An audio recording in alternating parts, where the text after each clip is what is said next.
In this episode of Home Theater Geeks, I conclude my conversation with Mike Heiss, who just got back from CES 2025. Today, it's all about audio, so stay tuned. Podcasts you love. From people you trust. This is TWiT.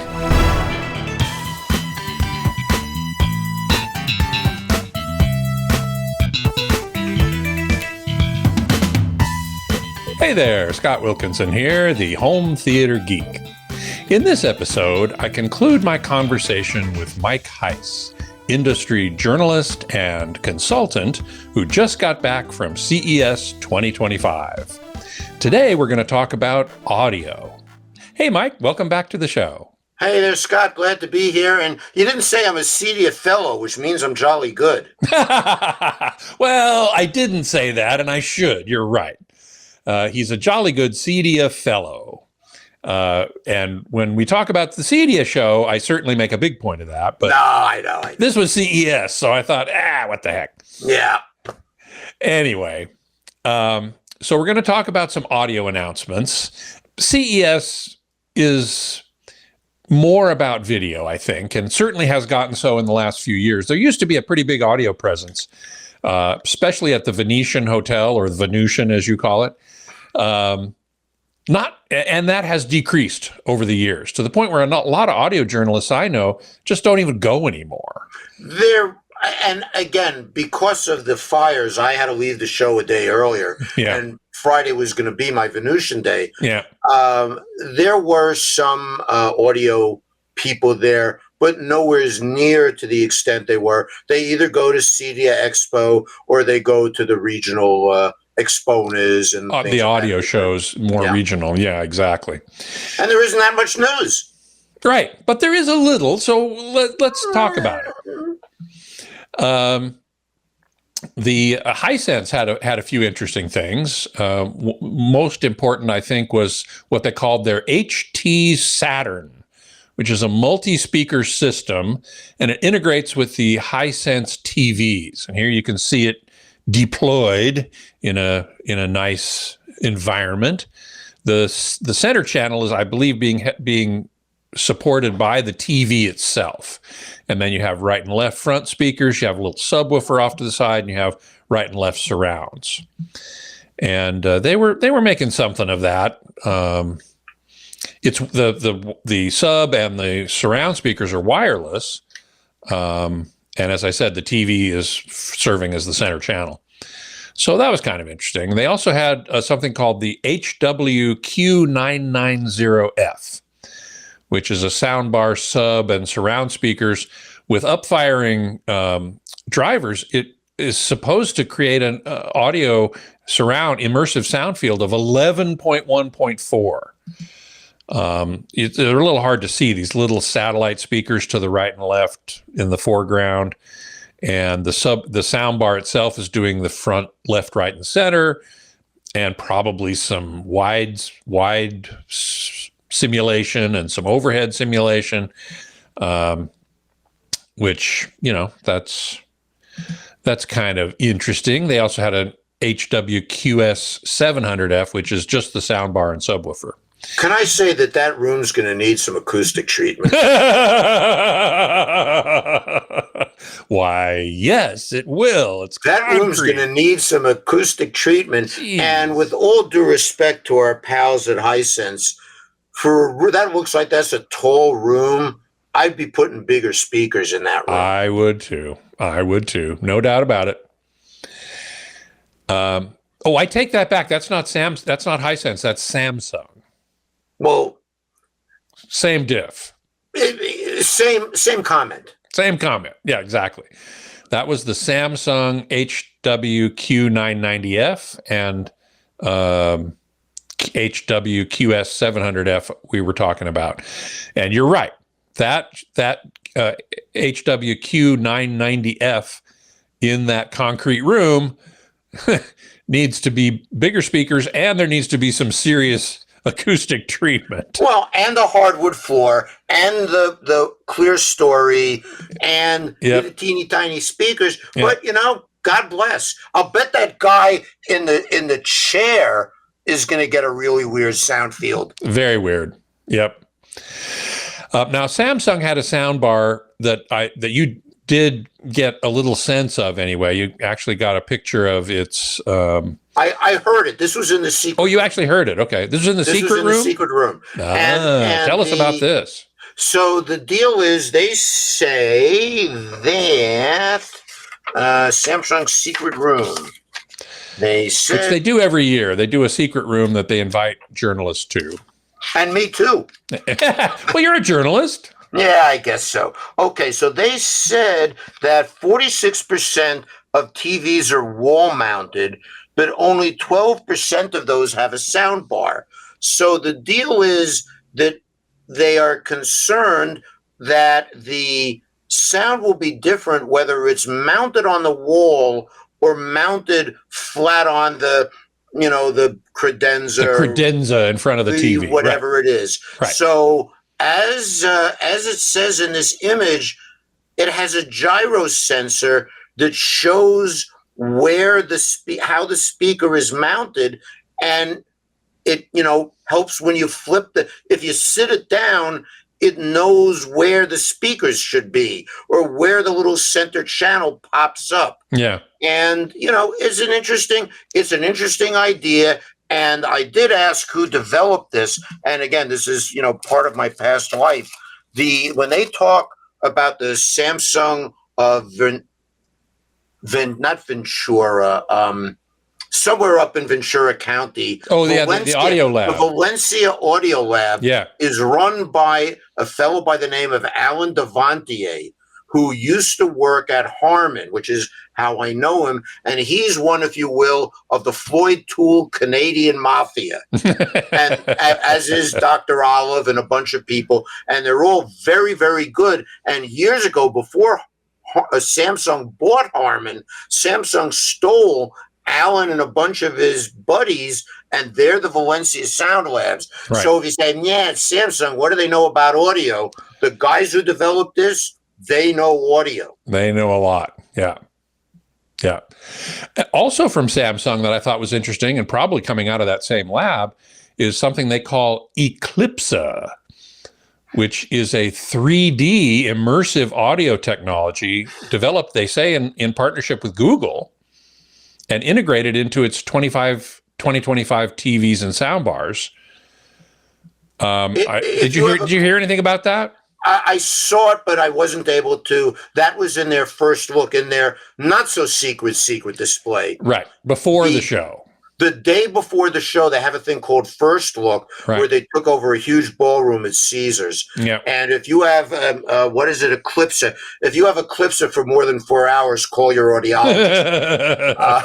No audiologist, anybody? No. I do, actually. Yeah, but it's marketing, and that is their attempt at the age-old problem of small speakers in TVs. Mm-hmm. And again, it's like everything else. If it works for you, it works for you. It may or may not work for folks here. I would love to hear it myself. It appears to be an encoding technology. It is a somewhat parallel competitor to, because we don't need any more, Atmos, DTSX, 360 reality. It's in that vein. Mm-hmm. I don't think that they're going to get much in the way of Hollywood, because really what Hollywood needs now is another encoding technology. Well, here, I saw this in a press release, and I thought it was really interesting. I think you did not get a chance to see it or hear it. Is a simulation technology that does not require any encoding, called Deep Stereo, from a French company called Leçon, which is a spin-off of a company called Music Unit. And it is said to convert any mono or stereo signal into immersive audio playable on any headphones or speaker setup. Has anybody told them about Dolby headphone or DTSX virtual? Yes, I don't know. No. I'm. being a little. It's in the same vein. That's the point. It is in the same vein of that, and there are two parts to that. Is it going to get enough market traction? Does the market want it? Right. You're a headphone guy. Do you want virtualization in your headphones? If it works well, yes, I do. Okay, because I was going to guess not, because you're a pure music guy. I'm a purist. That's true. However, I also really enjoy immersive music. And if it's done well, I really like it. Now, I'm curious to know if this technology will accept into it an immersively mixed soundtrack, not just mono or stereo, but an Dolby Atmos soundtrack, for example. If you play an Atmos soundtrack, whether it's music or movie content, and then you play it into these headphones, what are they going to sound like? What are they going to sound? This is what I want to know. Under this green piece of felt behind me that's hiding all the garbage in my office is a pair of Razer headphones, gaming headphones, that are supposed to be able to do that. But last time I looked, I only have 2 ears. I don't have 7.1 ears. Well, no, of course, but the argument there is you only have 2 ears, but you hear sounds coming from all different directions. I know that, but a binaural sound, or listen to Coast AM, and maybe the aliens have. Well, maybe, exactly. But, anyway, I just wanted to point it out and mention it, and I sent them an email actually. I said, "Tell me more," and I haven't heard back yet. So, but we will get to you when we are ready. Yes, and it could be that they took a vacation after CES, and who could blame them? Yeah. Okay, so you probably didn't see the Onkyo. I saw the press release for 2 items. One is the Creator Series powered speakers. I did see them, but I saw them. They were not active.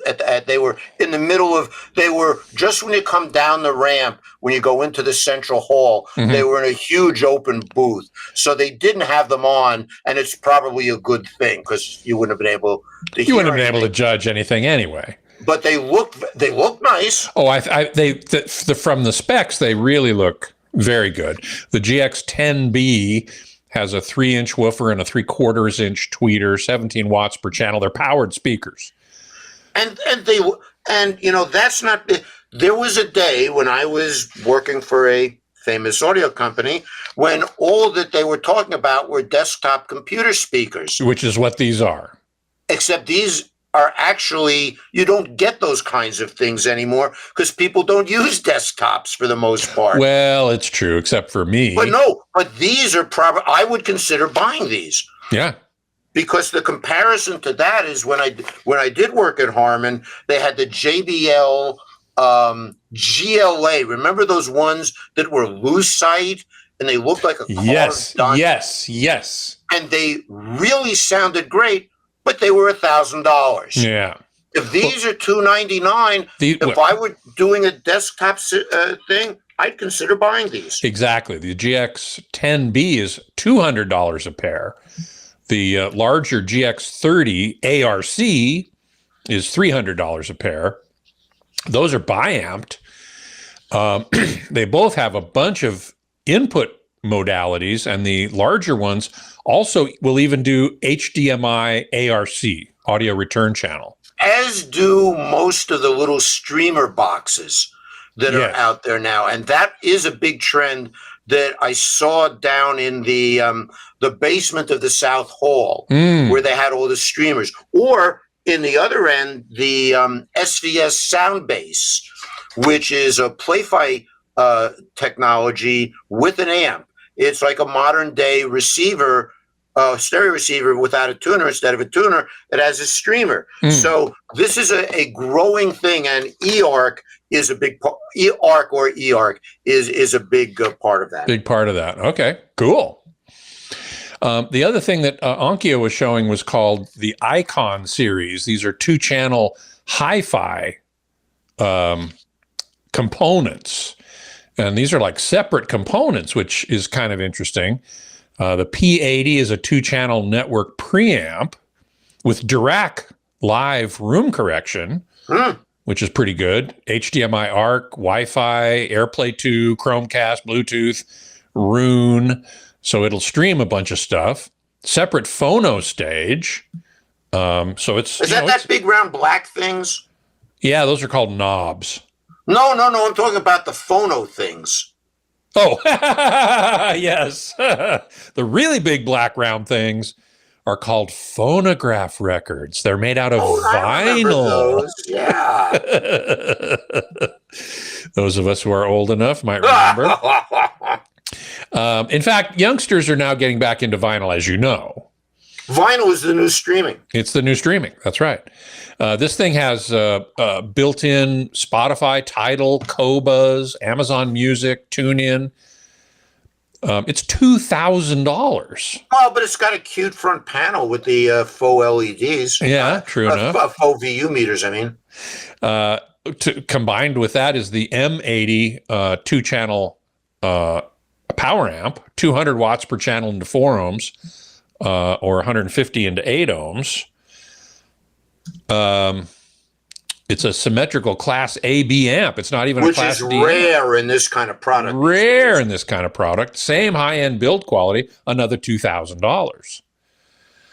And then finally, they showed the A50 integrated amp, 180 watts per channel into 4 ohms, 140 into 8 ohms. Same capabilities, really, as the P80, but it has a preamp and a power amp built in. $1,499, I wish them luck with this because there still is a market for two-channel products. Yep. And it will be good to see them succeed with this. I mean, there was some technique stuff in the Panasonic booth, given that Panasonic is, re-entering all parts of the consumer market. Yeah. So, they have been and are to some extent a competitor to some things that I do, but I wish them a lot of luck because if they have luck with this, then it's good for the market. It's good for you. It's good for me. It's good for the consumer. Yeah, absolutely. I mean, if you make that music, somebody's got to listen to it. That's right.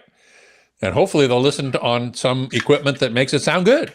Well, one would hope. Yeah. Maybe this stuff. Or if they can't hear it, then they go to that next thing we want to talk about. Right, exactly. Which is hearing aids. Now, this is not exactly, sure, it would apply to home theater geeks who have hearing loss. And this year or last year, I think, some governmental agency said you can sell hearing aids over the counter. You don't have to go to an audiologist. And so there's a slew of them. And there were a bunch at CES, right? There were a bunch of them. And to some extent, it's good for the consumer, but to some extent, okay, fine. I know that if I go to a hearing specialist and get tested and fitted, if the person is good, the odds are that I'm going to get, a decent pair of hearing aids. I may pay for it, but I know they're going to be good because they'll be done by a licensed professional. Yeah, I mean, it's exactly. as you know personally, it's a real thing. Yeah. Then there is OTC that says, well, we'll do it on a line. Okay, fine. And there's a market for that because that stuff is cheaper.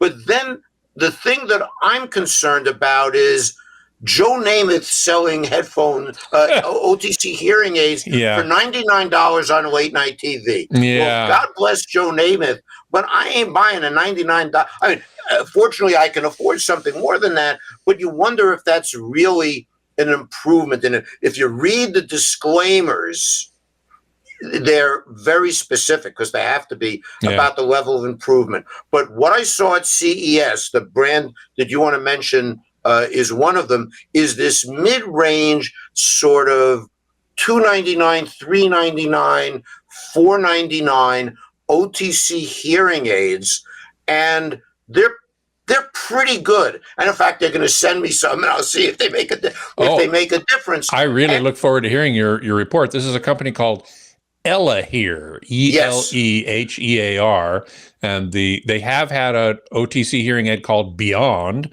and this at CES they introduced Beyond Pro. And I obviously they didn't let me try them on, or actually they wanted me to, but I didn't want to do it in I don't try on hearing aids in a show. No. You don't know who had them last. Exactly. But in terms of form factor, they're a little bit better than the Recons or Philips that you would see from a hearing specialist or Costco, where they are specialists also. It's a little bigger, but not much. Mm-hmm. But if you're on a budget, and people are these days, if those are $399 and they're pretty good, that makes a difference in your life. I'm all for it. And the real reason, whether I have any hearing issues or not, is these have built-in AI. Come on, Keith. AI translation. Yes. Right? AI real-time language translation. So and somebody's talking to you in Swahili. Well, no. In fairness to one of the discussions we had in part 2, this is on device. So there's a limit to the number. It's just like with your phone, and you want to do Google Translate or Microsoft Translate, whatever it is. There's a limit to how much they can store on device. That's true. But I've become addicted to Korean K-dramas. No kidding. Really? And I love them. They're hilarious. They're like Spanish novellas or good old-fashioned soap operas, right. But they're in Korean, and it's an acquired taste, but I love them. And you read the subtitles. So I want to get one of these to test out the AI translation to the subtitles, because that's how a lot of the subtitles are being generated, and by AI. Or when I'm in a meeting with one of my Chinese vendors, for my other businesses, and they start saying, "Excuse me, we need to talk to each other." I want to be able to know what they're really saying. Yeah. And for those of you who are students of history, Zhou Enlai, who is Mao's second in command in Red China, spoke perfect English. And when Nixon went over, he waited for the translator because he was using that time because he knew what was going on. So if I have hearing aids that do live translation, I don't have to wait until the other person tells me what's going on. Right. So I'm all in for these, hearing or not. Yeah.